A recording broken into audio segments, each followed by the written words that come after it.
from. And I never lose sight of why we're here in the first place, which is to be the very best version of ourselves, which means being at least an 8 out of 10, like 8, 9 or 10 out of 10 in terms of our peak performance indicator.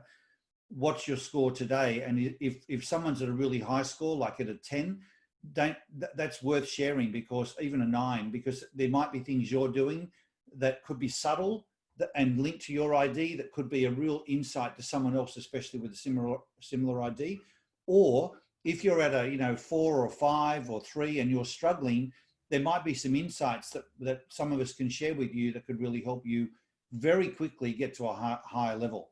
I was on a meeting the other day, just to maybe introduce this, and we're running a workshop, and this lady said, in fact, I've got her score right here. She said she was a 6, right? 6 out of 10. And I said to her, we were chatting about it, she said, but Paul, with everything going on right now, we're being pulled in this direction and that direction, all these changes, isn't it just reality that in life, things happen and you just can't always be at a 10 and a 6 is sort of acceptable? And I'm probably the wrong person to ask that question to, because there was no way she was going to get away with it. And I just said to her, what could you do right now to become a 9 out of 10? And she gave me the answer. She said, well, I suppose I could change my attitude. I'm like, that would be a pretty good freaking start. I mean, if you don't expect to be a 9, you're not going to be a 9. If you come into the day like a 6, or accepting to be a 6, you're going to be a 6. But if you just expect more of yourself and sort of say, what could I do? Like, if I've got to go out and mow the lawn or wash the car or do the washing up or make the bed, there's a way to do that as a 6, and there's a way to do that as a 9 or 10 out of 10. And that's all about choice that we make each and every day. Going down the shops to buy something, you can either talk to people and try and change their day, or you can just go in and out and not say a word to anyone. That's a choice that we each make. And that's not about whether life's pulling us in and out of stride. That's about us deciding to be the best version of ourselves. And that's not always easy. I say to people, and people say to me, I work out every day. I'm like, it's not always, I don't wake up every morning sort of going, I can't wait to get to the gym. I'm sure there's a lot of you the same way, where you go, oh, the last thing I feel like doing is going to the gym. But the thing I feel like doing most is walking out of the gym, because I know how good it's going to feel, and you make that choice. It's all about choice first, rather than just reacting. And so, when I think about us being in stride and at our best each and every day, that's a decision first of all. But sometimes if we've got strategies to help us get from a 4 to a 10, or from an 8 to a 10, that's cool to have that. So I just wanted to start, and I'll probably start each of our meetings by just checking in with you and saying, does anyone have a score that they would like to share that's particularly high or low, that then would be helpful to the team to know more about? Judy, you're on mute, Judy. Sorry. This is the first day that I can say that I am a 9 today, Paul. That's awesome, Judy. That's awesome. Well done. Now, I have been sick since February, and with nausea. The nausea put me on my back. Being on my back caused me to lose my energy, so I couldn't exercise, I couldn't work, and I kept just listening as much as I could with what you were saying to develop some strategies, or I didn't call it that, but a couple of weeks ago, you told me, yes, it was 2 weeks ago, you told me I needed to have a plan and make progress on my plan. Yes. So another thing that kept me from exercising was the fires here, the smoke. So I couldn't go outside. So today, what I have done, I went to see my chiropractor this morning. I went for a 20-minute walk. I sat on my massage chair. I used another massage unit. I meditated. I'm just finishing eating. I'm doing everything, and my plan is only that I get my energy and my strength back. That is my plan. What's cool about that, and thank you for sharing, Judy, is sometimes you just need to shrink the plan. We can be too demanding of ourselves, and you shrink it back to something more realistic. And for you as a completer, because you can now see that you're getting it done, just that as opposed to what you're not getting done, makes a big difference. And so my message to other people who might have a similar ID, like as a completer, and you're feeling like you're not accomplishing, is sometimes you set up, too big an expectation for yourself. So good job. Good job. Thank you very much. Thank you for your support. You're welcome. You must feel amazingly different if you've been in that situation since February to be at a point now where you can say, very confidently and excitedly that you're a 9 out of 10. What a great feeling that must be for you. I couldn't figure out how to say it. And every week I was envious of Grant, when he'd say, oh, I'm a 9 or 9.5 or a 10. How do you do that? Well, the one thing for sure is the way that Grant does it's not going to be the way that works for you. And when you look at now your ID and the approach you've taken of just, shrinking your plan and being realistic with yourself and being kind to yourself and doing the things that you need to do that will help you, look at the difference it makes. And from this platform you're on now, you can launch to be, like, if you look at what's going to happen for you in the next week, it'll probably be phenomenal, in terms of what additional things you start to accomplish. But just take it incrementally. The most important thing is that you make progress, not that you make wild progress or do anything sort of bold and, incredible. It's just that you keep making progress, and it's an exponential path then, it'll grow exponentially.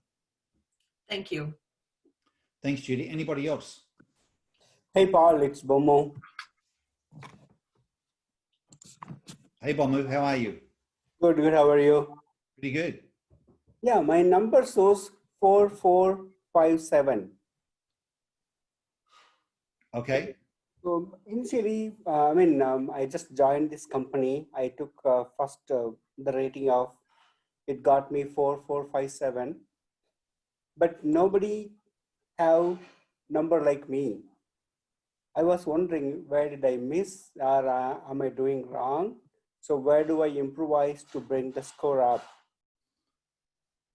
So there are people who do have a similar ID score to you, Bomu. If I've heard your question correctly, maybe I've misheard it, but they may not be on this call and they may not be in the group that you work with, but actually one of the things that you probably thrive on is also being unique, being somewhat that different person in the team. Do you see yourself bringing a lot of energy to the team? Is that what you typically pride yourself on? Yeah. Yeah, and so use that as your strength, like that's unusual to have your ID, and that's like there aren't many people with that ID. So use that to your advantage, that that's something that you bring, that's a point of difference to your team or community. Okay, so which area do I need to improvise if I want to get a good score, or is that fine?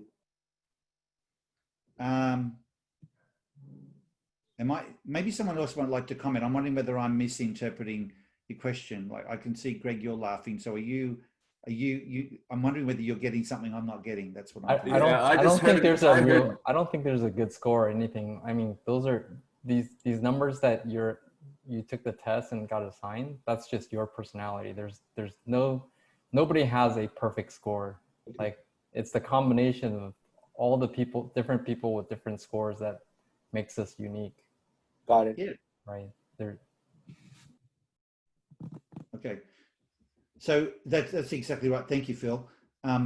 So Bomu, it's not about trying to then change or adjust your ID. It's just about how to be your ID. And you're someone who, when you're improvising and you've got your back against the wall and you're working very quickly and sort of off the cuff, that's when you shine. And so operating more and more like that is how you're going to be the best version of yourself.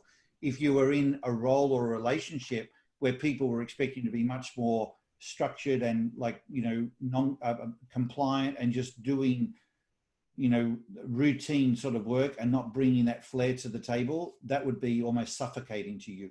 And you probably then need to look at how you change that up. Thanks, Paul. Thanks, Bomber. Anybody else? Hey, Paul, I was just going to, I guess, a couple of things. One for Bomber, there's great resources on the website that kind of unpack each of the drives. And I just recommend you dig into those resources, previous lives that Paul's done, webinars, etc. Lots of presentations. If you've got some time available, I'd recommend you go check out those resources so you can, take what Paul's given you today and unpack it in more detail, and then you can come back with questions to the group if there's more sort of detailed questions you might have for the group. So take a look at that. Paul, I was just going to add, just I guess my own personal PPI at the moment. It's interesting, I sort of referenced a few times in previous sessions around resilience and, my focus on personal resilience. And it's actually taken a bit of a hit this week. So I guess to give you a number, I think I'm sitting at an 8. Okay. And there's two parts to that. Pretty simple approach to my 8. One being fatigue, my amount of fatigue at the moment, and one being some uncertainty and lack of clarity in the workspace. So the fatigue piece is self-inflicted. I got up at 3:30 yesterday morning to drive down to the operation, the project site, and to get through the day, I overconsumed in caffeine, and then as a result, couldn't sleep till about 1 o'clock this morning. So I had a massive misfire on my tactical approach to the day. So I can well and truly attest to the fact that you shouldn't consume 900 milligrams of caffeine in a 24-hour period. And it worked out. I actually worked it out on a dollar value. It worked out at $1 per 100 milligrams of caffeine that I consumed. For any of the other engineers. As only a 70 and Verify would bother doing, probably. Correct. And the other piece is the work side of things. And look, I unfortunately can't sort of share it in levels of detail because there's a level of materiality around the piece that's going on at work. But so it's creating some level of uncertainty and lack of clarity. And so for me, it's about being patient with the information at hand to then work to a point of a decision of what that might look like for me, and creating clarity based on information to make a decision. So that's where the other 1 point comes from. That is likely not to happen in a short time frame. It's likely to be over a number of weeks as opposed to days. So it's just working through that, being patient, working on personal resilience. Because there's a knock-on impact, depending on how that plays out in terms of my family as well. So that's the reason for the 8. Thank you. Well, thanks for sharing, Grant. I think we all remember, those of us on the call will remember you being a 10 last week, and that's a great place. At least you know what it feels like to be a 10 out of 10, and you sort of go, okay. It's interesting, even when you say, well, I've taken a bit of a hit, you're an 8. There's people who are 6s today, and they'd love to be an 8, but the point now is you can bounce between an 8 and a 10, and you vacillate only small, not sort of wild fluctuations. Let me give you or at least suggest a strategy, and this may help, it may not help, I'm not sure, but there's a lot of verifiers who get caught out with uncertainty when things are changing and say, well, that's what's pulling me off my game. A technique that's really helpful is to make assumptions. Like at the end of the day, life is just all full of assumptions, really. Like even when we think we've got something of certainty, it's only because we think it's certain, but assumptions are everything. In fact, even those of us in Australia heard our treasurer deliver a budget last week, I think it was, or the week before, that was full of assumptions. It was like the assumption is that there'll be a vaccine discovered in the next 12 months for COVID. The assumption is that it'll be available to all Australians. The assumption, and there were plenty of people criticising him afterwards about the budget, saying, but the budget was all based on assumptions. It's like, well, get real, people. I mean, what budget isn't based on assumptions? The assumption will even be alive in 12 months' time to fulfill this, But I find a lot of people can put their lives on hold, waiting. They'll say to us, for example, I need more time with my leader. I need to get clarity on my role and expectations. But what if you made assumptions about it? And what we found is when people make assumptions, you're right probably 95% of the time, and particularly where you sit and trust your instincts. So yeah. I would say to you, if you made some assumptions and went with those and trusted they're right 90% of the time, maybe that will give a little bit more clarity and certainty that for a Verify would help. But I find assumptions to be the thing that most people don't really use as a tool that's readily available to them. Yeah, it's a really valid point that you say that, because I had that actually come up during the week And it was like I'd created a bit of a hypothesis for myself, which is another word for assumption. You know, it's sort of thinking through what an end result might look like if I took a certain path, and then saying, well, what are the steps I would take to walk down that path? So, so what you said makes perfect sense, and I think being deliberate about that, about those assumptions, is the, as you say, is a good approach. Being a 70 verified. Yeah, you know, thanks, Paul. I think it's possible for everyone to get pulled off their game, and I've certainly had phone calls and emails that, you know, can make me feel like a 6 out of 10 or something like that. I mean, I've always got a very strong baseline because I feel like I'm, you know, what I do for my role is very on purpose with, you know, the vision of ID, and, you know, with my family, such a strong family support group around me and so on. But there are times where the shine gets taken off. But I think knowing about ID, it always challenges me to go, okay, but not use that as an excuse. How can I dig deeper to regroup, recalibrate, and get back to a really high place yet again? And, you know, I find that assumptions is one way. The other way that works for me, and I was just talking to someone about that earlier today, gratitude. I just reach for what am I grateful for? And immediately it puts everything back in context, you know. I'll never forget when my son was diagnosed with leukemia. This is like, you know, 27 years ago. And we thought we were the worst in the world, you know, that he's just been given this really horrible diagnosis. And we got in an ambulance and went from one hospital to another hospital and walked in there with kids who had burns and, you know, neck braces on with spikes coming out their necks. And in 30 minutes, nothing changed in Mitchell. And yet our whole perspective, we felt we were the luckiest people because our son, you know, had something we could deal with. And some of these people had way worse illnesses. And it was a great lesson for me that I've taken through my entire life, that sometimes it's not, like in that case, nothing changed other than the way we looked at it.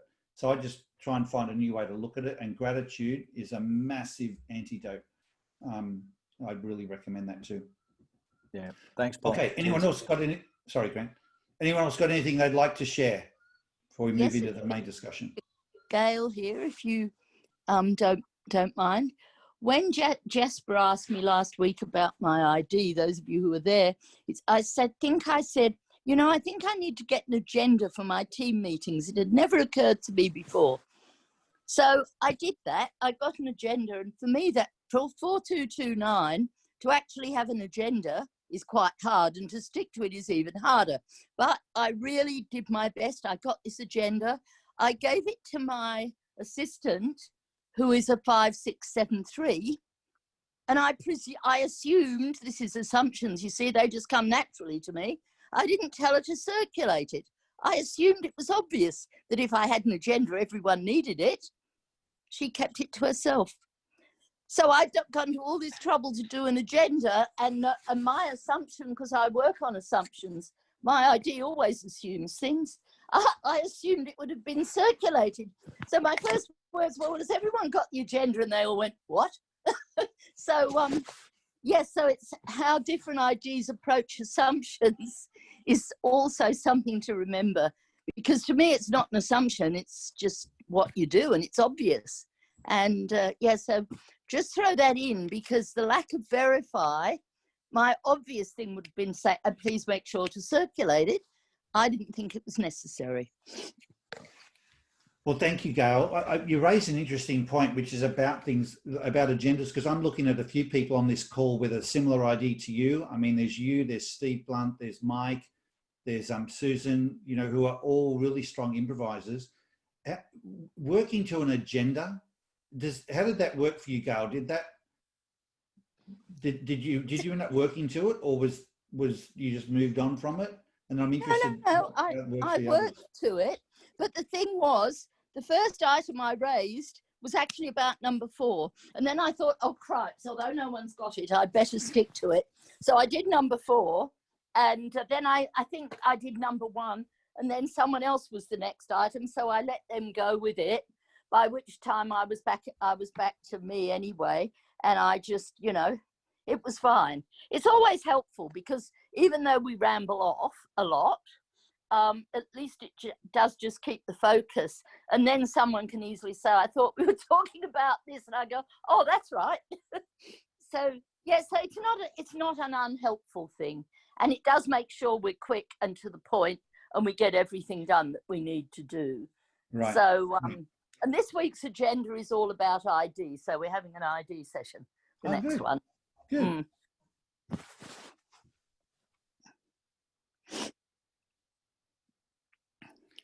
Okay. Anything on people's minds they want to talk when it comes to ID and understanding ID at a deeper level?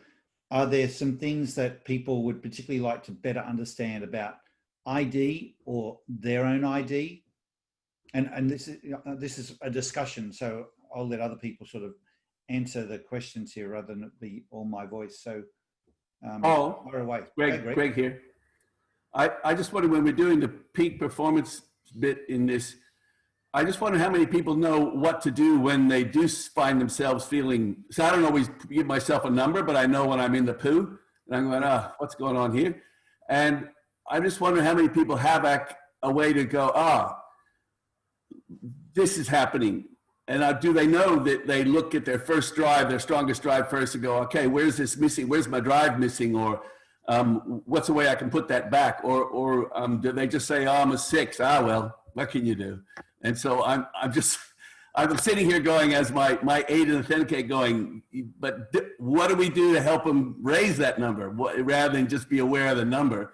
And I'm just curious, since it's a master class, if we had examples of people, well, I get in this situation, and take people through and go, well, let's put your 8 back. Let's put the 8 back online. Let's put your 2 back online and tell me how that works. So I'm just trying to leave these guys with some go away and try this week, that's it. Awesome. Great input, Greg. Thank you. So yes, that's right. We would say to everyone, always start with your strongest drives. And there's resources there. I mean, Grant said before, there's plenty online, but we've got it, like there are needs associated with each direction of each drive. And you just literally can use them like a checklist to go through and say, okay, if I'm an 8 in authenticate, do I have a clear picture? Am I being able to be useful? I feel like my time is productive. Where am I wasting time? And straight away, it sort of just gives you clues. And what I find is that each instinct, it's like a little, I often describe it like a little Shrek character. I've actually got the donkey up here right behind me of Shrek, because it reminds me that, there's a little Shrek person inside us that speaks a certain language, which is the ID. And so when you just see or hear words that provoke your ID, like in Greg's case, if he hears useful or clear picture or explicit, it provokes something inside him. And it's like it points him in a direction, and his own mind and smarts will take him to the answer. So the needs matrix that we have is just meant to point you in a direction, but you always start with your strongest drives. And there's normally always something, like if you, particularly at a 6, a victim mindset would sort of say, well, there's nothing I can do, it's all happening to me. And what we call a volunteer mindset, like someone who's much more proactive, would say, well, what can I do about it, like right here and now? And they'd go to their strongest drives and look at what needs aren't being met. You get pretty good with that. After a while, you'll know that it's common things. Like I know for me, if I was feeling overwhelmed, make a list and prioritize a list. Just doing that would kick my score up a little bit. If I was an avoid, verify, it could be needing to reach out and just collaborate with someone and feel that sense of empathy. So there's like little go-to strategies you can start to rely on as you get more and more self-aware. Paul, I was just going to make a comment about the useful piece, and Greg, it's very similar. So I know that if ever I'm feeling a bit blue or whatever, I'll have a look at my day that's planned, and I'll think I'm not doing anything today, or I haven't got anything on my plan today that I feel is going to be useful to anybody, and is allowing me to have that impact. Because when you've got three drives, 3 strong drives, it's sort of juggling them. But yeah, it's all about that making an impact and being useful, and just being able to say it how it is and get out and mix with people and communicate with people. So those are the key things for me that I know I need to do. And if I don't, it's I'm probably guaranteed to have a bit of a down day. So AJ, what you say you got 3, I would say you've got 4 strong drives. When you've got, whether it's 3 or 4, do you need do you find that for you, you need to address all of them, or can you just sort of pick one thing from one drive and that points you on a way you go? It probably depends on the situation at the time, Paul. So, and I guess I have known about this. Well, I guess when I did this with Ian, when was it? Back in 2002 or 3 or something. So, early 2000s.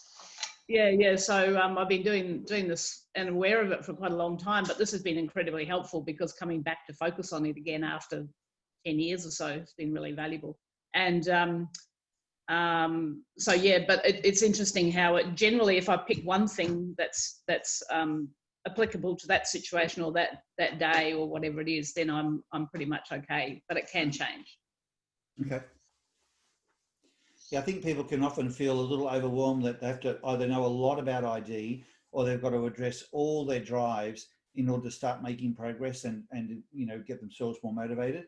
And I'm even in my own case, I'm surprised for myself and others that you often only need one strategy linked to one of your strongest drives, and that will provoke you to begin the journey of improvement. And somehow your instincts can almost take over and build on that momentum.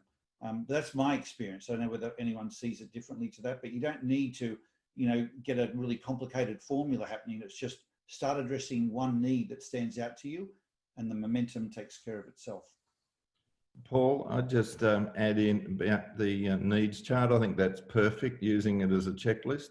And I think for me, working through that and then picking something, and then even looking back over the years, even before I knew ID, saying, oh, that's why when something happened and I went and did this, it brought me back on track. It sort of put some explanation to it. So for me, doing something physical and doing it on my own is sort of a go-to thing.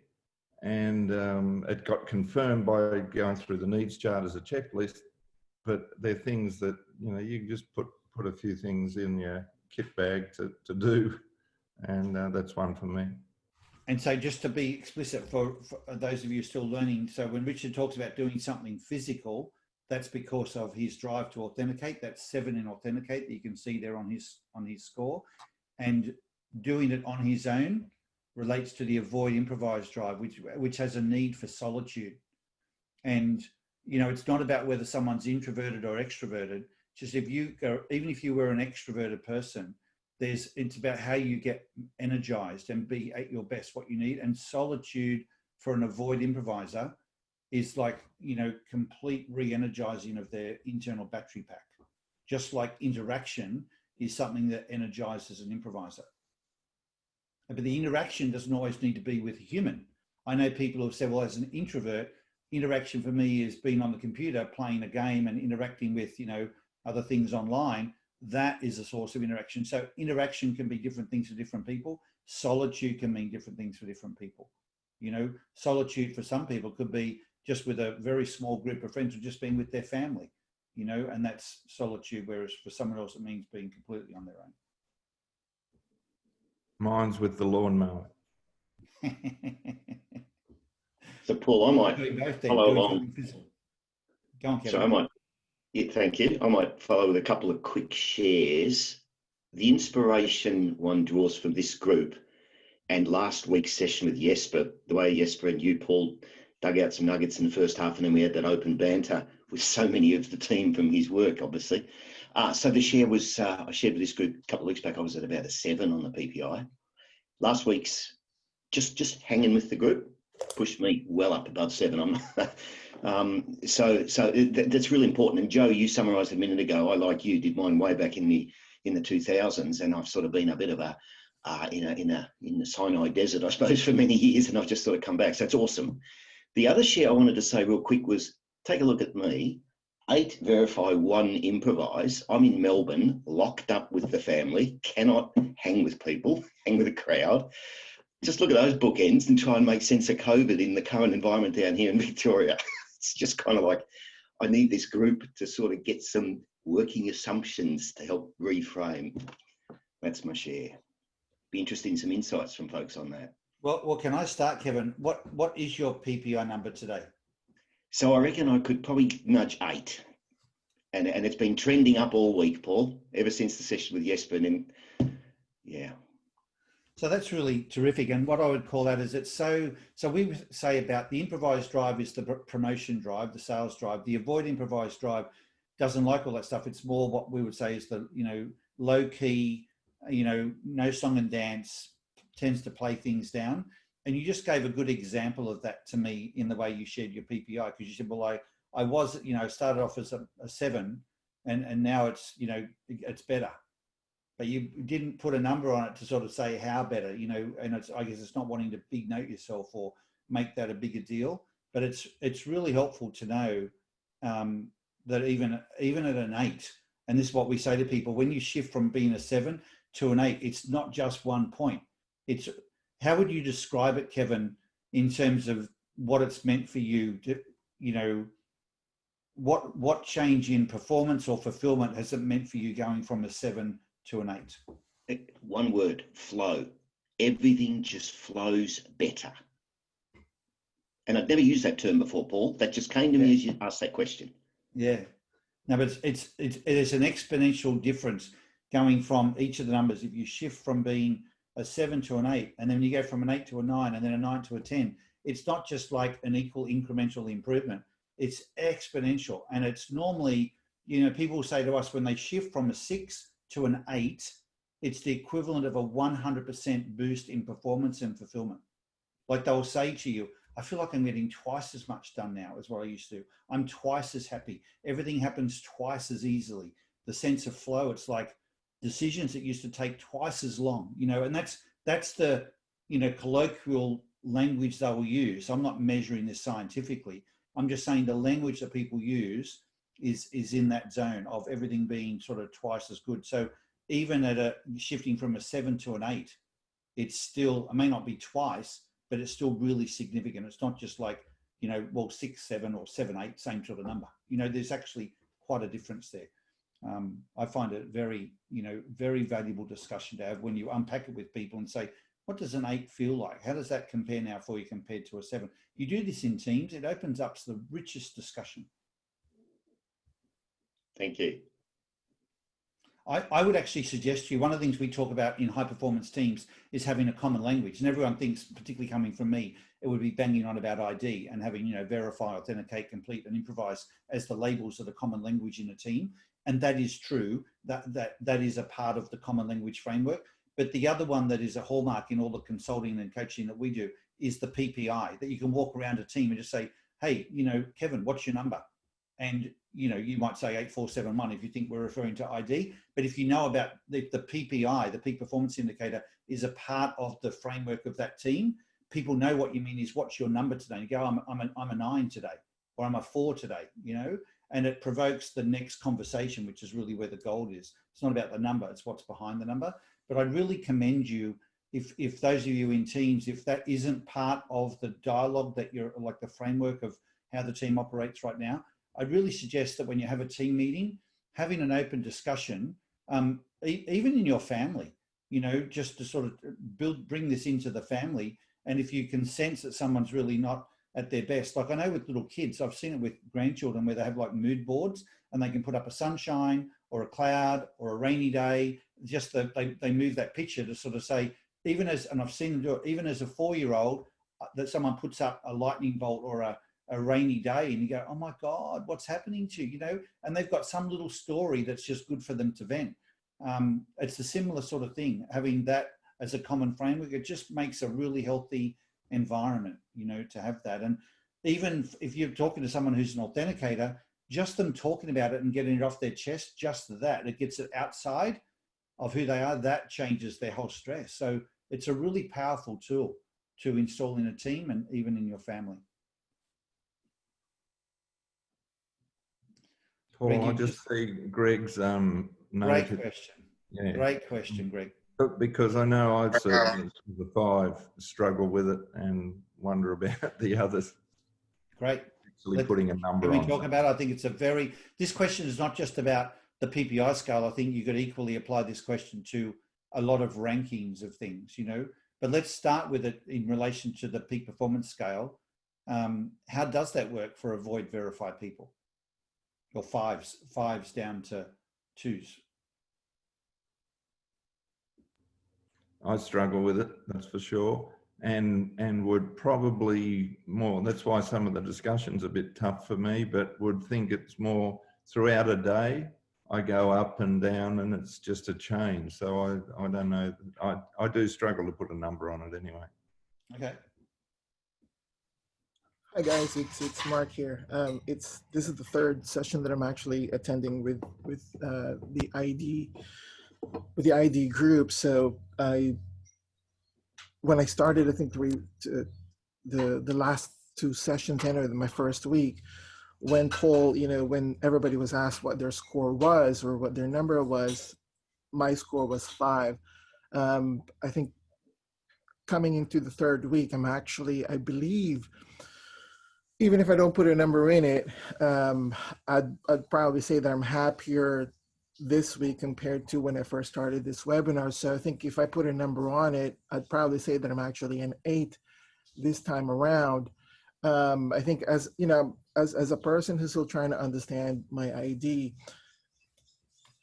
what I can share with you is when I did get my score, what it actually validated for me is the fact that, setting aside my number as a complete, my number 7 as a completer, being a 5, 5, 7, 4, and the 5, 5, and a 4, I just pretty much associated that as a middle child syndrome.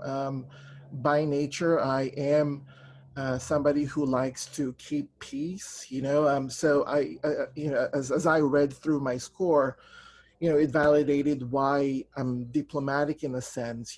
I could be swayed from one way or the other. So in terms of the question of how do you deal with pressure or stress, I think for me as a middle child syndrome, I can be swayed in any way, shape, or form. So I'm very, very neutral. My stress point is really about, it doesn't really matter which spectrum you are, but as a completer, my stress point is always about, I don't really care where we're going as long as we just complete it. So I think part of me is about accepting the situation. I think that's what's always helped me relieve the stress. I think at the end of the day, I like what you said, Paul, about assumptions. I think part of assumptions is also accepting the situation so that then your assumptions is more calculated. You're not just assuming hypothetically of, assuming for the worst per se, but I think accepting the situation will also help with the planning too. So why is my score 8 today? Well, I've been having meetings and whatnot. I think it's very productive. I think part of that is because I'm more ballsy in a sense that I know what I want to get done. Again, the urgency of completion. And part of the things that I've completed this month is my Christmas shopping list. So I'm really happy that I've completed it. I think I've got 2% more to do, but my shopping list is 98% complete. So I'm really happy about that. Perhaps in that area, I'm a 10. So there you go. Well, so you and I are the same. I've almost finished my Christmas shopping as well. The thing Oh is, my God. mine's from last year. It's Gail here. I haven't even thought about mine. I usually do it on Christmas Eve, just as the shops are closing. Gail, I'm a completer. Gail, I will help you complete that. I was going to ask Paul whether Christmas was coming up, Gail. Exactly. I haven't even thought about it. So funny. So let's go. Thank you for sharing, Mark. And it's really good to hear, even the way you answered the question around, struggle to put a number on it, but if you had to, you'd use. But as you said, you can at least say that things have improved significantly for you. But it's such a great question. So let's just stay on that for a little bit. How does it work for those of you who are avoid verify? And do you have recommendations for how to do it differently that would be more engaging for you, maybe the same way numbers might be for verifiers? Paul David here, 4647. I don't have any problems putting a number on it at all. I find that almost 100% of my life, my 7 leads the way and everything else just follows.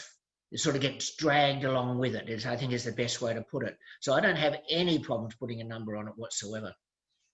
And how does that fit with the 7, David? Because I always see the possibility. I guess I always try and see the bright side of life, the happy side, what's possible out there. Like if like today, I'm probably feeling something like about a 9.5. And Grant, I lose half a point because, a bit like you, I'm very tired because I've been going to virtual seminars from about 9 o'clock at night until about 3:30 in the morning here in Sydney, listening to seminars. But I find that those listening, I've really missed mixing with people who are bringing new ideas to the table and challenging the status quo, etc., all the time, and helping me to think about things.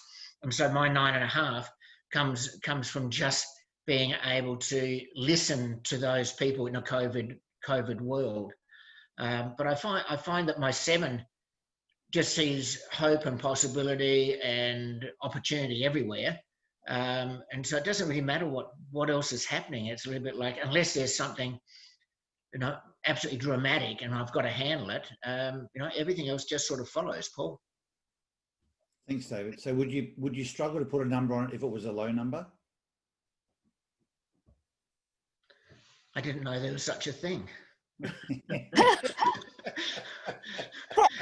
you, David. I would have said, why would I choose a low number, Paul?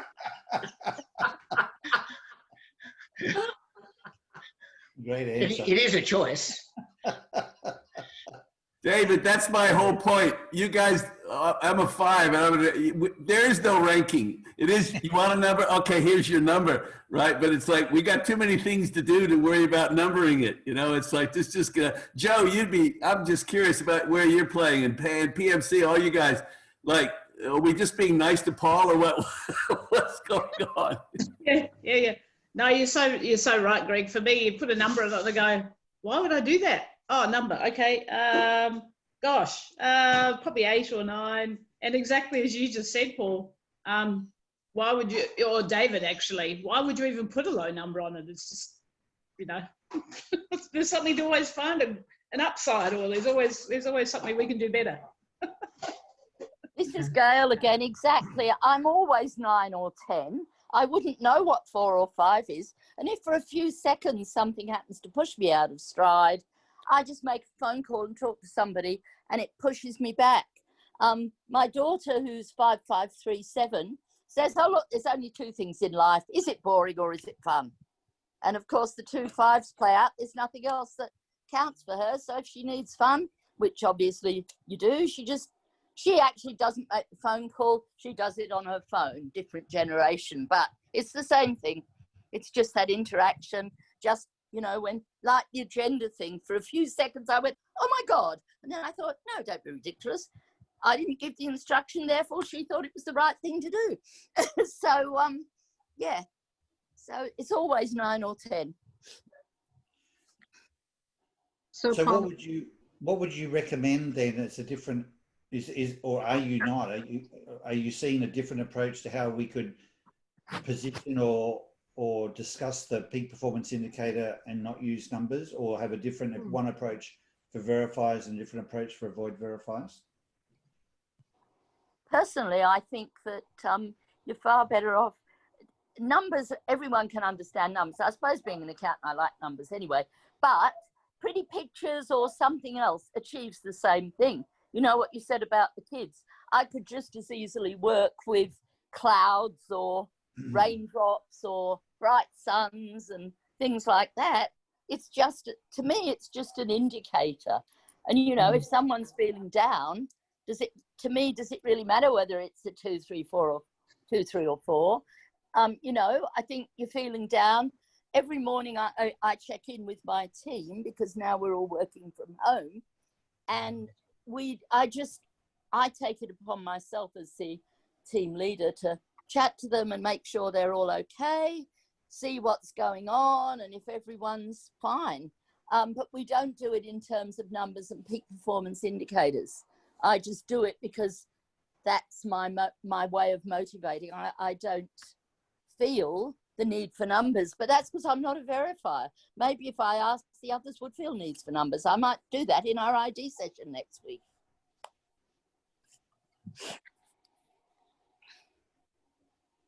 I think, Paul, for me, I actually rather like the number. I think that one can't compare one's number with somebody else's number. So it's actually a personal number. And so that probably comes back more to what Gail's saying. It's all very, very relative to the other way that you feel. But I think the number is nice and easy and fast, and you can just say, bang, you know, this is what it is, or how I'm going. But I think it'd be a mistake to compare my number or anybody's number with somebody else's number, whatever that might be. It's relative to yourself. Yeah, so I'm sitting here listening to what everyone's saying and running through a bunch of scenarios that I've experienced as recently as yesterday with people that were avoid verify. One of whom told me she was a 6 out of 10, you know, and we're doing this as part of a team exercise, and she didn't say, and I think that there might be a difference in this group where there's, particularly those of you who have been on these calls for a while, there's a safety, there's an awareness, and there's a level of EQ in this group too that's probably a fair bit higher than what might be the norm out there with a lot of other people in teams. But I have noticed a trend, and I don't know, I just want to ask on the call, is there anyone who, when we talked before about your peak performance number, regardless of whether you were a verify or avoid verify, was there anyone whose score was a 4 or less that would be willing to share that? And if you don't want to, don't feel any pressure from me. But is there anyone that did feel that number?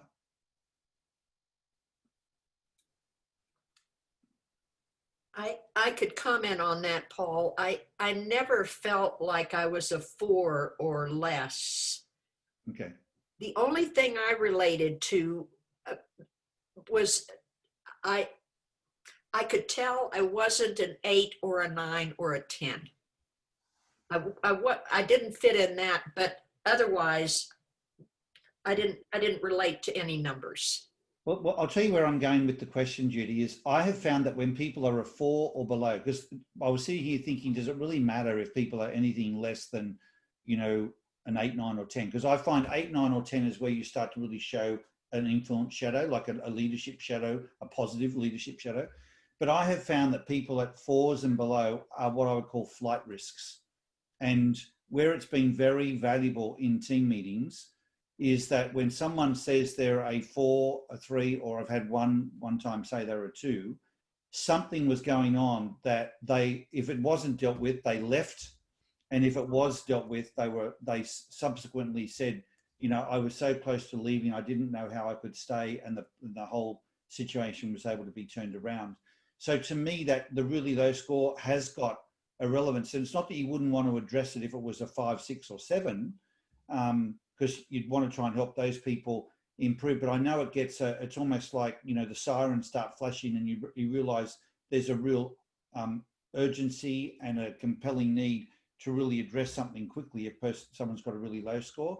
So that's where I found it helpful, is to see, because if we're all low, or if we just put everyone who is a 7 and below or a 6 and below in the same category, it doesn't necessarily identify where there could be some real, you know, bleeding occurring, like emotional bleeding or mental bleeding, where someone needs some really urgent help. That's more the thing. I'm just wondering, how do we maybe capture that? Mm-hmm. Mm-hmm.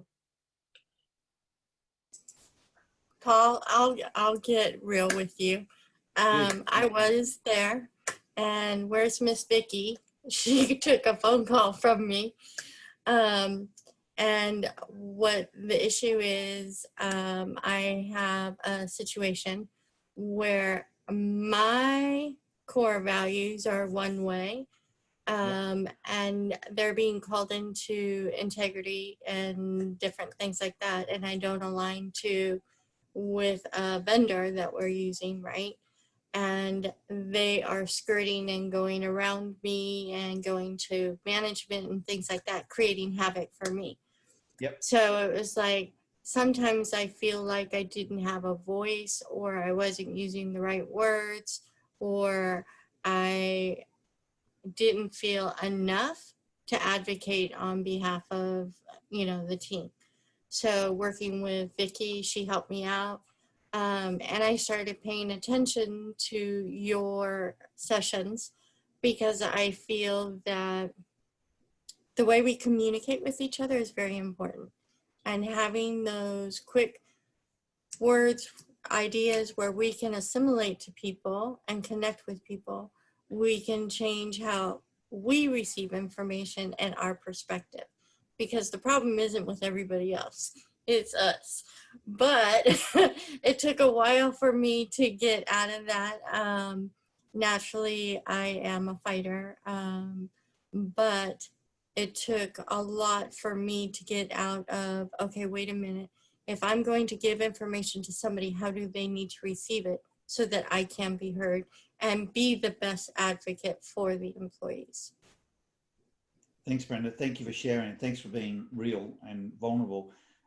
In the context of what we were just talking about, before you made the call, where would you put your, did you put a number on it? Could you put a number on it? 4? 3, 4, yep. And to my point about being a flight risk, did you feel it was causing you to really question whether you stay or go? Yep. Yeah. And so that's, I will just share with the team, and thank you for being so honest. I have found it what I would call so far an absolute, guys, that anyone who's been in that situation of a 4 or less, when they've had the opportunity to talk safely and sometimes privately, it's been very real. And so that's the challenge for me as I listen to the dialogue, because I completely get how numbers aren't really the language of avoid verifiers. And yet I don't know what other way, and that's what I was sort of listening for, was what would be an alternative approach that could still uncover the same type of truth that would allow us to do something about it. And I'm also hearing some avoid verifiers like David and others sort of say, well, numbers are okay with me. Like, they may not mean my go-to, but I don't have like an allergic reaction to them. And for the sake of playing along with a common language and all of that, I can play with it. I'm just looking for if there might be an alternative, because I'm an 8 and verifier. It could well be my own bias that, puts numbers on PPIs. But I've found so much truth about and validity about the lower number end. I don't want to give up the value of that without having an alternative way that would uncover the same value for the client. Yeah. And if you were talking to me, and with what I just told you before, I wanted to be an 8, 9, or a 10, and I wasn't. So if you would say to me, well, Judy, could you put yourself in a space of like being above a 4 or below a 4? Could you tell me anything about that? And then I, because I was thinking about that, and I would have said weeks ago, I'm a 3 or a 4. Okay. So given some choices. Okay. Thanks, Hey, Judy. Paul, I really like the terminology around being in stride or out of stride. And I think I've heard others use in flow and out of flow, etc. I find that as a really good starting point. And my own personal example is I journal daily, and morning and night I talk about, being either in flow or out of flow, and then I give myself a rating just because I'm a verifier. So I verify my own in flow, out of flow. But I find that the in stride, out of stride is also a really good starting point to really get a sense of where people are at. Yeah. Yeah. Thanks, Grant. I think, Patricia, you were going to share something, were you not? Yeah, I was, as a 3, when we first started doing it and doing the number thing, it was more difficult, but we've been doing this, 8 years now, 9 years. And it's made me really tap into myself at a deeper level that I typically wouldn't be doing. So to me, the number is okay, but my numbers are typically pretty high. I mean, even, a couple of years ago when you and I had discussions about all our family stuff that was going on, and you said, how are you staying in stride? And I think it was David who goes, we make a choice. We can be happy every day and, look at the bright side of stuff. And, or as you said with your son, when he got leukemia, it's a conscious choice we've got to make every day too. So the number thing doesn't bother me. I think at the beginning it was probably more difficult because it's like, I'm not numbers driven, but I can still feel how I feel. And I can say, okay, that feels like kind of an 8. So I kind of have to tap in a little deeper into myself, which I think is a good thing.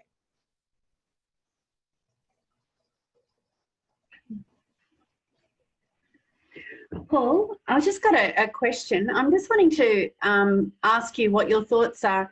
If you ever assess it in terms of how people are operating in their work as opposed to their personal life, or do you see it as a holistic sort of how you present that day in that moment? You know, I love it. And Greg actually went there a couple of meetings ago. When you can unpack it with people into different parts of their life, like you could unpack it in terms of your marriage, not just work and personal, but you could say, you know, your personal relationship. You could look at your children. You can look at your fitness. You can look at your work. You know, you can really slice and dice this in a lot of different areas. And then there's also the overall. You know, you can just say, look, overall, what would be my number?